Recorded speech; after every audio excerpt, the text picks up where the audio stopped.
Welcome to the 2019 Fur Summer School. I want to learn new things about fur and also about fur business all around the world.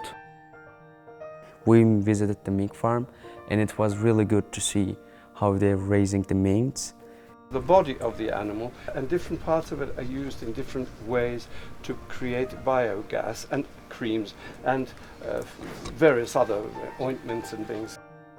The whole production is a closed circle where when you're feeding the animals, you're using scraps from other industries and you're using the whole animal and turning it into biodegradable products. I have learned that the animals are being looked after really well in such an advanced way to what I previously thought and what social media keeps saying. It just really makes you, really encourages to actually take that material even more seriously and continue working with it. If the animal has a bad life, I don't want to work with it. That's one thing I also don't understand, because people nowadays in fashion schools, they talk so much about sustainability, and that's why it's so surprising to me they don't work with fur more.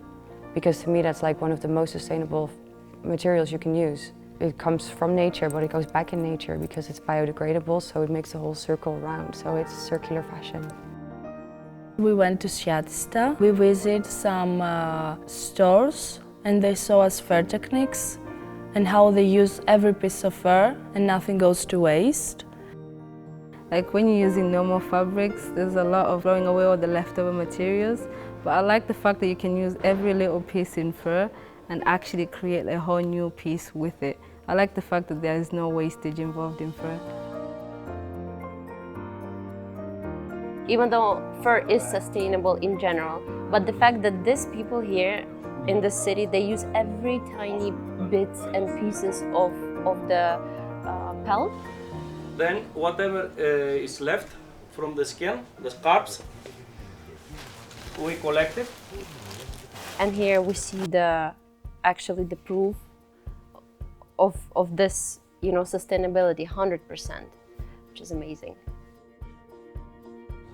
Grigoris is our stomatota, which means he actually nails into shape the garment which has been prepared for him. This is the let-out technique. So you see, in a way, from the way they're sewing, they manage to get the extra skins they want. They're being opened like that, and he takes each one, slides, and he sews it.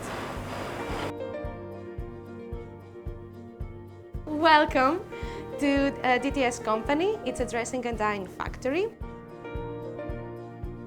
It was really nice to see how the dressing and the dyeing part was carried out. You get like the missing piece, because I've seen the animals and the raw skins, but you never get like the middle part of it. Blue, it becomes purple. They will be just recycled. Okay. And we put the sawdust is inside the drums, and it helps to clean. Oh, okay. Just seeing how they've closed the loop, how they use the excess fat and skin that they've shed off to burn, to create the heat for the water, heat for the building, having the solar panels everywhere, having very little coming out besides its final product. As an animal scientist, I wanted to see how people can actually use the skins that we produce out on the farms. And here at the summer school, I see these different techniques of how to turn it into something new and beautiful. There are 5 groups, and each group has come up with a unique article. So fur was the starting point for every one of us, and we respect this material, and that's why we have chosen to use all the natural materials in our product, because we care about the sustainability and we think that this product could be sustainable. As we were using all the pieces we found here, it can be made from leftovers, and it's biodegradable also. These pieces of work I will never forget, and also the people in that group are very difficult to forget, because each one has an element inside that product that made it work.